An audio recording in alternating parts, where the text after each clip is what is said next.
I don't want to eat it, Bobby. Eat it! I don't want to eat it! Eat the burger! Here are 15 foods that famous chefs absolutely won't eat. Even though these chefs spend most of their time in the kitchen, there's some food that some of them just refuse to eat. That's disgusting. Oh no. Gordon Ramsay, airplane food. I'd rather die than eat airplane food.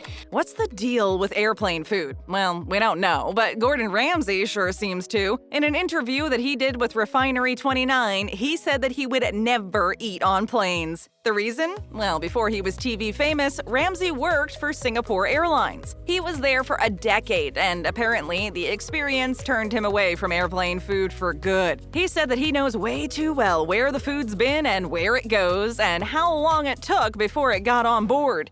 It's disgusting. In other words, he knows exactly how gross airplane food is, and there's no way that he's putting it in his body. So what does he eat when he travels? If he's flying out of London's Heathrow Airport, Gordon usually gets a meal at his own restaurant, plain food. I will eat the way that you eat. Guy Fieri, eggs. Everybody knows in Triple D world, I don't like eggs. But I will actually have to say, this pretty darn good. From the bright blonde hair to the aviator sunglasses, everyone knows Guy Fieri from somewhere. This American restaurateur hosts his very own show called Diners, Drive-Ins, and Dives, where he goes to different restaurants and tries their food. And boy, does he try just about anything. On the show, he's eaten pork head, grilled octopus, and even grasshoppers. But the one thing that he draws the line at is breakfast food. The chef refuses to eat eggs. When asked about it, Fieri's assistant simply said, "Oh, Guy doesn't eat eggs." Honey, he doesn't like that. Of course, this doesn't mean that Fieri has anything against breakfast. He just needs to get creative when eating something savory. In an interview done with Pop Sugar, when asked about his favorite breakfast item, he went with comfort food. So what does this famous chef like to eat in the mornings? According to him, it's ham and stone-ground grits with red-eye gravy. Do you like ham? This is like ham, but it's not ham. Cookie dough, Andrew Zimmern. Pass the cookie dough. Undoubtedly, one of the best parts of baking cookies is being able to lick the raw cookie dough off the spoon. Even though we all know the risks of eating raw eggs, it seems like everyone is willing to make an exception for the deliciousness of cookie dough. However, Andrew Zimmern has a different opinion. Andrew Zimmern is an American chef best known for his TV show Bizarre Foods, in which he tries, you guessed it, bizarre foods from around the world. Bizarre. Bizarre in a good way. No. So even though Andrew Zimmern can enjoy some truly bizarre foods, he can't stomach raw cookie dough. But that's not the only quote-unquote regular food that he doesn't enjoy. When asked about it, he also said that he couldn't eat walnuts or oatmeal. In his words, "I love fermented walrus anus, so I get to not like some things." Well, we can't disagree with him there. You do you, Andrew. That's the most rotten piece of seafood I've ever eaten, and that's saying a lot. Store-bought mayo, Rachael Ray. Something about a shelf-stable egg freaks me out. Okay. So I have a fear of mayonnaise.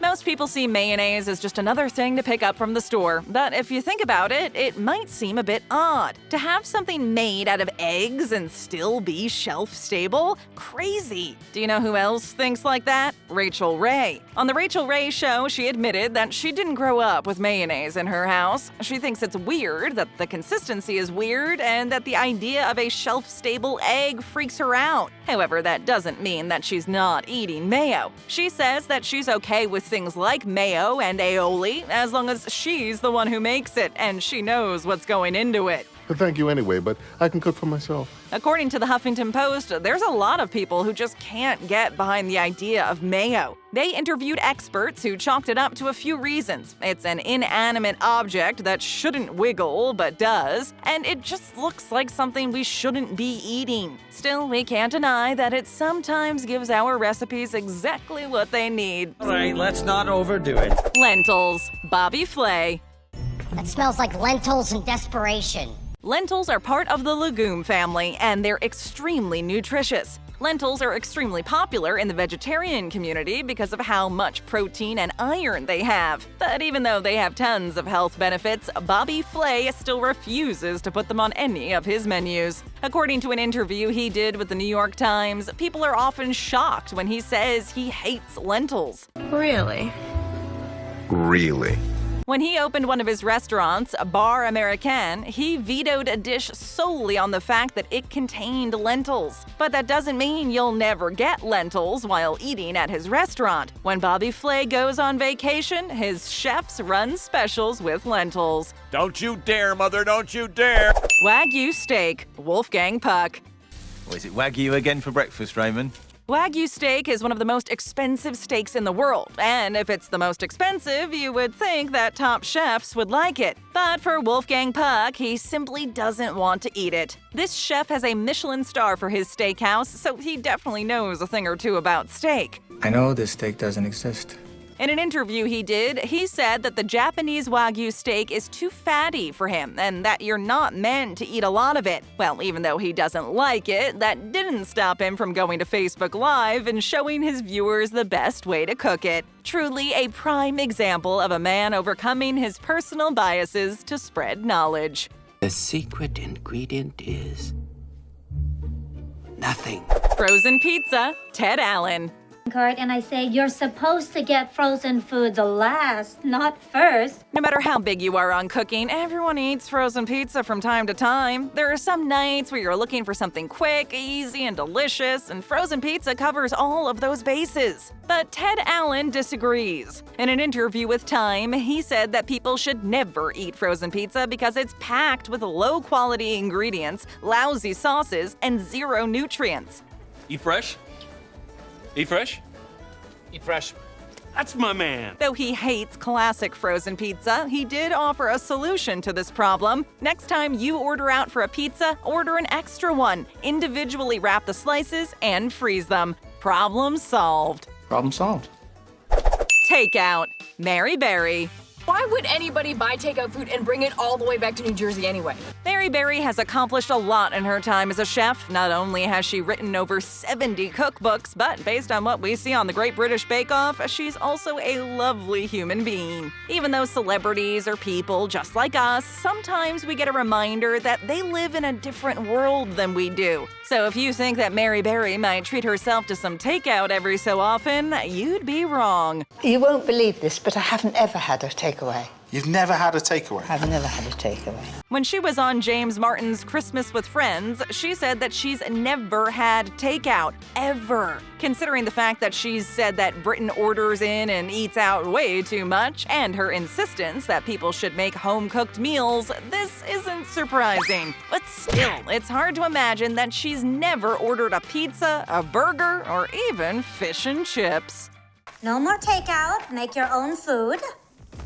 Breakfast foods, Garten. And on odd days, I don't eat breakfast. That sounds miserable. No, dude, it's not miserable. Well, yeah, it is a little bit miserable. Shockingly, Garten doesn't like breakfast foods. She told Bon Appetit that she'd had the same breakfast every day for nearly 10 years. Coffee and McCain's quick-cooking Irish oatmeal with lots of salt because she doesn't want it to taste like wallpaper paste. Even though she doesn't like breakfast, there are 4 things that she says are always in her freezer: homemade stock, soup, vanilla Haagen-Dazs, and Grey Goose vodka. Vodka. It sounds like a party. But what about cereal, pancakes, waffles, bacon, and eggs? It seems like Ina might be missing out. What did I miss? Onions, Scott Conant and Jean-Christophe Novelli. I don't understand why the onions are there after we told you, especially myself, I didn't like raw onions. Scott Conant was extremely vocal about his hatred of raw onions in one particular episode of Chopped, and apparently it made huge waves with his fans. When asked about it by Food Republic, he explained that his fans have never let him forget about the onion episode. I said to him, stop with the red onions. You're a really good cook. What are you doing? You have to do something with the onion.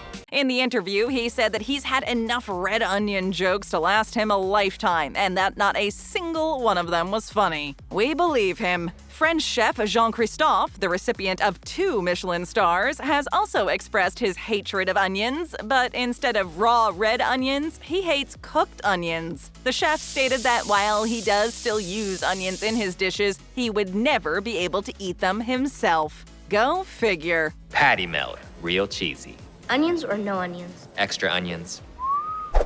Carrots. Alex Guarnaschelli. Carrots? I hate carrots. Carrots seem to be an essential vegetable in a lot of dishes, so it's kind of a weird thing to swear off completely. But Chef Alex Guarnaschelli has done just that. She's sworn off carrots for good. In an interview she did with the New York Times, she said that she'd serve baby carrots, but once they get bigger than 2 inches long, she goes into a cold sweat. I'm already sweating. Help me out. The reason is that early in her career, she was a sous chef at La Butte Chaillot in Paris. In her time there, julienne carrots were constantly on the menu. She was responsible for making thousands of julienne carrots, and now she never wants to see them ever again. Go away! Go away! Soup du jour, Gordon Ramsay. What is the soup du jour? It's the soup of the day. Gordon Ramsay is very vocal about what he likes and especially what he dislikes, and soup du jour falls under the latter category. When Town & Country asked this famous chef what he would never want to eat at a restaurant, he said the soup du jour. Why? Because restaurants often reheat their soups instead of making a new batch. Oftentimes, the soup of the day has been the soup of the week, sometimes even the soup of the month. Yeah, a pot full of the same soup that has been reheated over the course of days isn't super appealing, so we totally understand where Gordon is coming from here. Soup of the day means a daily changing soup.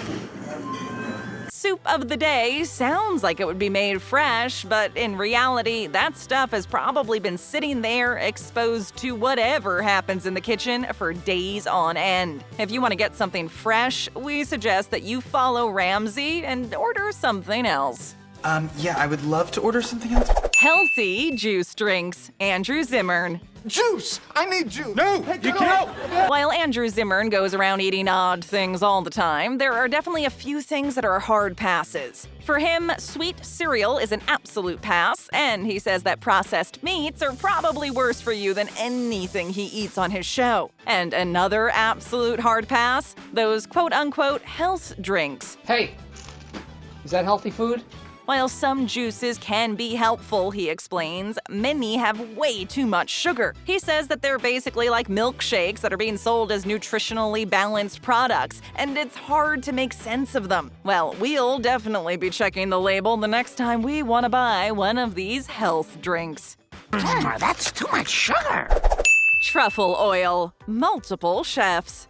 After I added the truffle oil to the dish, and then just went like, oh my God, no way. Hating on truffle oil seems to be a common theme in the famous chef circle. While truffle oil may sound like a chic and classy ingredient, it's not derived from actual truffles. And many chefs have made their disdain clear. For example, in one episode of MasterChef, both Gordon Ramsay and Joe Bastianich made their feelings painfully clear when a contestant drizzled her dish with truffle oil. You know the truffle oils are made by perfumists and have no white truffles in them? Their actions made the episode downright painful to watch. Bastianich walked over to her station and threw the cylinder of truffle oil in the garbage. Ramsay called it one of the most pungent, ridiculous ingredients ever known to chefs. And they're not the only chefs who have publicly hated on it. Alton Brown once reportedly said that truffle oil sucks, and even Martha Stewart said that it was on her naughty list. When probed about it, she continued on to say that it's synthetic, fake, and horrible. Anthony Bourdain was on the list of truffle oil haters too, once calling it about as edible as Astroglide and made from the same stuff. Damn, that's nasty. Foie gras. Many chefs. Why, just yesterday, Danny, he's in love with foie gras. Foie gras is so controversial that it's banned in several countries, including the Czech Republic, Denmark, Finland, Germany, Italy, and the United Kingdom, among others. Essentially, it's made by force-feeding geese, and yeah, it's not a pleasant experience. Because of how cruel it is, many chefs have spoken out against these practices and shunned them from their dinner tables. One of these critics is French chef Albert Roux, who insists insisted that people selling foie gras should make it clear just how they treat the birds so that people can understand where it's coming from. Just be honest. This led to a massive animal welfare campaign, which was spearheaded at the time by actor Sir Roger Moore, and eventually it was banned in Selfridges, a widespread department store. Trish Dessin, a best-selling French cookbook author, has also spoken out against the industry being insanely cruel. I tell you, it's a cruel, cruel world out here. Stick around, leave a comment, tap or click on another great video, hit that subscribe button, and ring that notification bell.